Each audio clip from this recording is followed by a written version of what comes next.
Mes amis béliers, bonjour et bienvenue sur la chaîne Tarot à merveille. Pour votre tirage général, ceux qui me découvrent, soyez les bienvenus. Je vais faire quelque chose que je n'ai jamais fait dans une lecture. Je vais changer de perspective. Au lieu de vous parler de ce que vous vivez, je vais vous raconter ce que quelqu'un d'autre vit en ce moment, à cause de vous.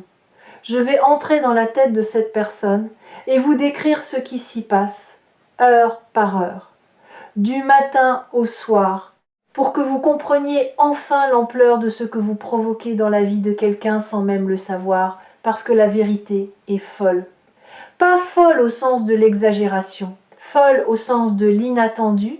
Ce que cette personne vit avec votre image dans sa tête dépasse tout ce que vous pourriez imaginer depuis votre côté du silence. Suivez-moi dans sa journée, le matin. Elle ouvre les yeux, pas d'un coup, lentement. Et dans cet espace flottant entre le sommeil et l'éveil, cet espace de quelques secondes où le mental n'a pas encore repris le contrôle, vous êtes là, votre visage. Pas comme une image nette, plutôt comme une sensation, une chaleur résiduelle, comme si vous aviez dormi à côté d'elle et que la place était encore tiède. Elle ne choisit pas de penser à vous. Vous êtes simplement la première chose qui existe dans son monde chaque matin, avant le café, avant le téléphone, avant la réalité. Vous. Et les rêves d'avant le réveil, si elle pouvait vous les raconter, vous laisseraient sans voix. Pas toujours des rêves clairs avec un scénario lisible. Souvent des rêves d'atmosphère, de sensations. Des rêves où elle se trouve dans un lieu inconnu, mais où elle se sent chez elle, et dans lesquels votre présence est la seule constante. Vous n'y faites rien de particulier, vous êtes juste là. Et ce juste là suffit à créer dans le rêve une qualité de paix qu'elle ne trouve nulle part dans sa vie éveillée. Ces rêves la hantent, pas comme des cauchemars, comme des promesses, des avant-goûts d'une réalité qui n'existe pas encore, mais que son inconscient construit nuit après nuit avec une obstination remarquable. Elle se lève, elle fait les gestes mécaniques du matin, la douche, le miroir, le petit déjeuner. Et pendant chacun de ces gestes, vous êtes en arrière-plan. Pas de manière envahissante, de manière constante, comme une musique de fond dont on n'a pas conscience mais qui colore l'atmosphère entière. Elle se brosse les dents et se demande ce que vous faites en ce moment. Elle verse son café et se rappelle comment vous tenez votre tasse. Elle regarde par la fenêtre et imagine ce que vous voyez depuis la vôtre. Ce n'est pas de l'obsession au sens clinique, c'est de la saturation. Vous avez saturé son espace intérieur, comme un parfum qui imprègne un vêtement longtemps après que la personne qui le portait a quitté la pièce. Elle ne peut pas aérer. Elle a essayé. Elle a ouvert les fenêtres de sa vie. Elle a rempli ses journées. Elle a vu d'autres gens. Elle a forcé son esprit à s'occuper d'autre chose. Et à chaque fois, quand l'agitation retombe, quand le bruit se dissipe, vous êtes encore là, intact, indélogeable. Comme si vous aviez posé vos valises dans un recoin de sa conscience et refusé poliment de partir la matinée. Elle travaille, ou elle essaye. Son corps est présent, mais son esprit voyage. Il fait des allers-retours entre la tâche devant elle et le souvenir de vous, et ces allers-retours ne sont pas aléatoires, ils sont déclenchés par des choses précises. Un mot lu dans un document qui ressemble à un mot que vous utilisez souvent, une intonation dans la voix d'un collègue qui rappelle vaguement la vôtre, une situation qui fait écho à quelque chose que vous avez vécu ensemble. Ces déclencheurs sont partout, et chacun d'entre eux ouvre une porte dans sa mémoire par laquelle votre présence s'engouffre. Elle sait que ce n'est pas productif, elle sait qu'elle devrait se concentrer, et cette conscience de son propre manque de concentration crée une frustration qui ironiquement la ramène encore à vous, parce que la frustration pose la question pourquoi ? Pourquoi cette personne occupe-t-elle autant d'espace ? Pourquoi cette présence ne s'estompe-t-elle pas avec le temps comme les autres ? Et la réponse à ce pourquoi est exactement ce que cette vidéo est venue vous révéler, la réponse est simple et elle change tout. Cette personne ne pense pas à vous parce qu'elle est bloquée dans le passé. Elle pense à vous parce que vous faites partie de son avenir. Son inconscient le sait, sa raison refuse encore de l'admettre, mais son instinct, son corps, ses rêves, ses pensées involontaires, tout en elles pointent dans la même direction, vers vous. Et quand l'ensemble d'un être humain pointe dans une direction que la raison seule refuse, c'est toujours la raison qui finit par céder. Pas d'un coup, par épuisement. L'épuisement de résister à ce qui est évident pour tout sauf pour le mental. Cette personne est en train de s'épuiser de vous résister et l'épuisement est le dernier stade avant la reddition. La reddition ne signifie pas la défaite. Elle signifie l'acceptation de ce qui est, de ce qui a toujours été, de ce que chaque fibre de son être lui crie depuis le début et qu'elle a recouvert de raisonnement, de justification et de silence stratégique. Avant de vous donner la suite, continuons la journée. Le milieu de journée. Il y a un moment, aux alentours du déjeuner, où quelque chose de particulier se produit. Elle prend son téléphone. Elle ouvre la conversation avec vous. Pas pour écrire, pour relire. Elle relit vos anciens messages. Pas tous, les mêmes, toujours les mêmes. Ces quelques phrases que vous avez écrites un jour, probablement sans y attacher d'importance, et qui sont devenues pour elle des textes sacrés. Des phrases qu'elle analyse, retourne, interprète comme un archéologue qui tourne et retourne un artefact en cherchant des inscriptions cachées. Elle cherche dans vos mots ce que vous ne disiez pas. Elle traque entre les lignes les sentiments que vous ne formuliez pas.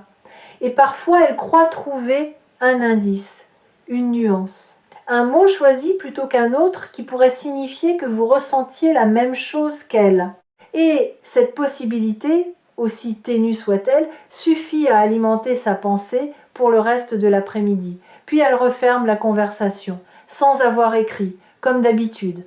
Parce que l'écart entre ce qu'elle voudrait vous dire et ce qu'elle ose vous dire est un océan. Et elle ne sait pas nager dans ces eaux-là. Pas encore. Vous devez comprendre quelque chose ici. Cette personne ne manque pas de courage en général. Dans d'autres domaines de sa vie, elle est forte, décisive, capable de prendre des risques.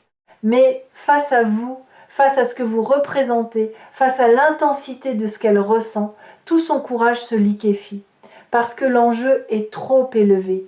Parce que vous n'êtes pas un risque calculable, vous êtes le risque qui ne se calcule pas, celui où la perte potentielle est si grande qu'aucune stratégie ne peut la contenir. Et face à ce type de risque, même les plus courageux hésitent l'après-midi. Quelque chose se passe dans l'après-midi qui la prend au dépourvu, une pensée nouvelle, pas le souvenir habituel de vous, quelque chose de différent. Une projection, elle vous imagine dans le futur, pas un futur lointain et abstrait, un futur proche et concret. Elle se voit dans une scène quotidienne avec vous, pas une scène spectaculaire, une scène ordinaire, faire les courses, rire devant un film, se disputer pour une broutille et se réconcilier avant la fin de la soirée, conduire en silence avec juste la radio et la certitude de la présence de l'autre. Ces projections ordinaires sont les plus révélatrices. Quand on imagine quelqu'un dans le spectaculaire, dans le voyage de rêve ou le dîner romantique, c'est le fantasme qui parle. Mais quand on imagine quelqu'un dans le banal, dans le quotidien sans éclat, dans la répétition des jours sans rien de spécial, c'est le cœur profond qui s'exprime. Le cœur qui ne veut pas une aventure, qui veut un foyer. Et cette personne vous voit dans son foyer, pas comme un invité, comme un résident, comme quelqu'un qui a sa tasse dans le placard, sa place sur le canapé, son empreinte dans la routine. Cette projection l'effraie autant qu'elle la réchauffe. Parce qu'imaginer quelqu'un dans son quotidien, c'est admettre une dépendance. Et admettre une dépendance quand on ne sait pas si l'autre ressent la même chose, c'est se mettre en danger. Un danger que le mental refuse catégoriquement. Mais le cœur n'obéit pas au mental. Il n'a jamais obéi au mental. Et les projections continuent, de plus en plus précises, de plus en plus fréquentes. Elles ne sont plus occasionnelles. Elles deviennent le paysage par défaut de ces moments de repos. Dès que son esprit n'est pas activement occupé par autre chose, il revient à ce futur imaginé avec vous. Comme un fleuve qui retrouve son lit naturel dès qu'on cesse de le dévier. Et il y a une projection en particulier qui revient plus souvent que les autres. Une scène si simple qu'elle en est presque ridicule. Vous êtes ensemble. Il n'y a rien d'autre. Pas de lieu particulier, pas d'activité spécifique. Juste la présence mutuelle et le sentiment que rien d'autre n'est nécessaire. Que la présence elle-même est suffisante. Cette projection-là, c'est la quintessence de ce que cette personne désire. Pas l'excitation, pas le drame, la suffisance tranquille d'être ensemble. Et si vous saviez à quel point cette vision simple et puissante dans l'esprit de quelqu'un qui s'est habitué à la complexité et à la lutte, vous comprendriez pourquoi elle ne peut pas vous oublier. Vous représentez la paix. Et dans un monde épuisant, la paix est la chose la plus précieuse qui existe. La fin d'après-midi. C'est l'heure où la fatigue de la journée commence à éroder les défenses. Et quand les défenses tombent, la vérité monte. Pas la vérité raisonnée, la vérité brute, celle qui ne s'embarrasse pas de logique ni de prudence. Et cette vérité brute dit ceci: tu lui manques. Pas il ou elle me manque parfois un peu quand j'y pense. Tu lui manques comme l'oxygène manque en altitude, comme le sol manque à celui qui tombe, de manière physique, palpable, indiscutable. Cette personne ressent votre absence dans son corps, pas seulement dans sa tête, dans ses mains qui n'ont personne à toucher, dans sa voix qui n'a personne à appeler. Dans cet espace vide à côté d'elle, dans la voiture, au restaurant, sur le canapé, qui a exactement votre forme et qui refuse d'être rempli par quoi que ce soit d'autre. Il y a une expression que les psychologues utilisent pour décrire ce phénomène. Ils parlent d'empreinte, comme l'empreinte qu'un corps laisse dans un matelas trop mou. Même quand le corps n'est plus là, la forme reste. Et chaque fois que quelqu'un d'autre essaye d'occuper cet espace, l'inadéquation est immédiate. Trop grand, trop petit, trop anguleux, trop doux, rien ne correspond. Parce que l'empreinte a été moulée par vous, par votre manière unique d'occuper l'espace, par votre chaleur spécifique, par la géographie exacte de votre présence. Et cette empreinte, avec le temps, ne s'aplanit pas, elle se creuse, parce que chaque jour d'absence ajoute du poids au souvenir. Chaque jour s'en vous rend le contour plus net, plus défini, plus impossible à ignorer. C'est le paradoxe cruel de l'absence. Ceux qui partent ne deviennent pas plus flous avec le temps. Ils deviennent plus nets, plus précis, plus irremplaçables. Et cette personne le découvre chaque jour un peu plus. Si vous ressentez une vibration en ce moment, si quelque chose tremble légèrement dans votre poitrine en entendant ces mots, c'est parce que ce qui est décrit ici vous concerne directement. Les messages de tarot à merveille ne trouvent jamais les mauvaises oreilles. Si votre cœur bat un peu plus vite, c'est qu'il reconnaît la vérité de ce qui est dit. Écoutez-le. Il sait des choses que votre tête refuse d'admettre le soir. Le soir est le moment le plus difficile pour cette personne. Parce que le soir, les distractions s'éteignent, le travail s'arrête, les obligations se taisent. Et dans le silence qui suit, votre présence devient assourdissante. Elle met de la musique, elle tombe sur une chanson qui lui rappelle un moment avec vous. Elle change de chanson. La suivante aussi lui parle de vous, mais différemment. Elle éteint la musique, le silence revient. Et dans le silence, votre voix. Pas votre voix réelle, votre voix dans sa mémoire. Les choses que vous avez dites, le ton que vous aviez, cette manière particulière de prononcer certains mots, cette intonation qui n'appartient qu'à vous. Et cette voix fantôme, au lieu de s'atténuer avec le temps, se précise, se clarifie, comme si l'absence polissait le souvenir au lieu de l'éroder. Elle prend son téléphone, encore.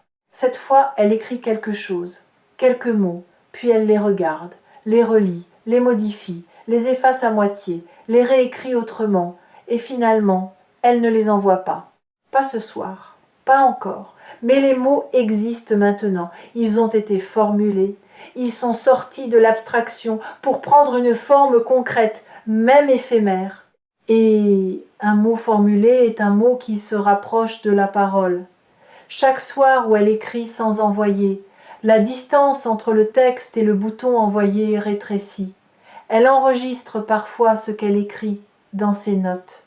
Un journal involontaire, un recueil de lettres jamais envoyées dont vous êtes le destinataire unique.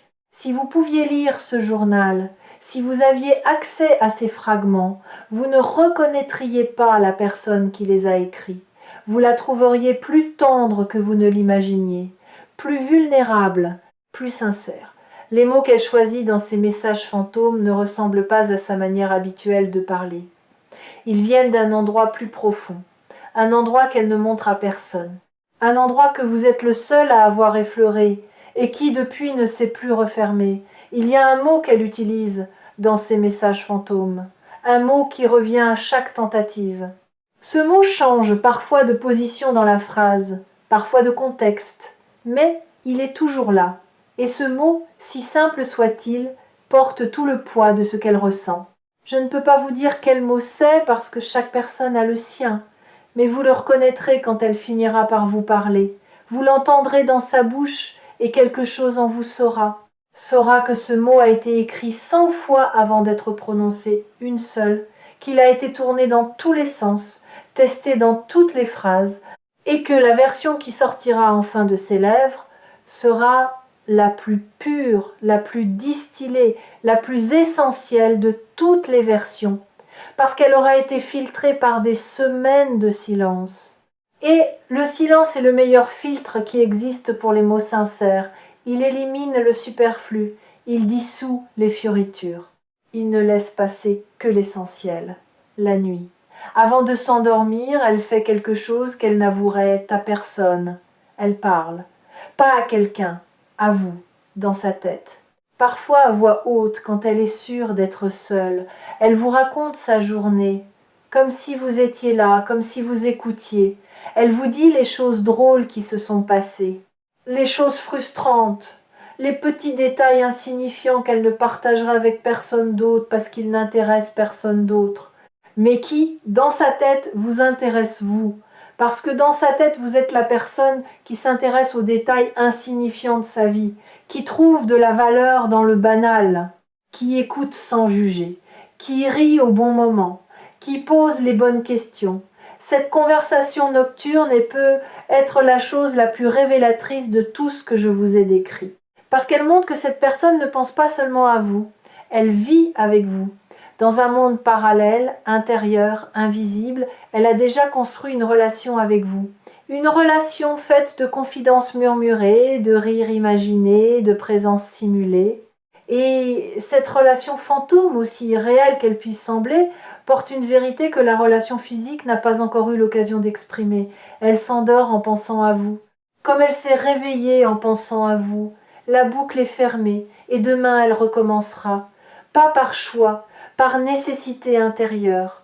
Parce que vous êtes installé dans un endroit de sa conscience d'où aucune volonté ne peut vous déloger. Maintenant, revenons à vous. Vous venez de vivre 24 heures dans la tête de quelqu'un d'autre. Et ce que vous y avez trouvé est probablement très différent de ce que vous imaginiez. Vous pensiez peut-être que cette personne vous avait oublié, qu'elle était passée à autre chose, que son silence signifiait son indifférence. Je veux m'arrêter sur ce point, sur votre interprétation du silence, parce que cette interprétation est la source de presque toute votre douleur dans cette situation. Vous avez traduit le silence par l'absence de sentiment.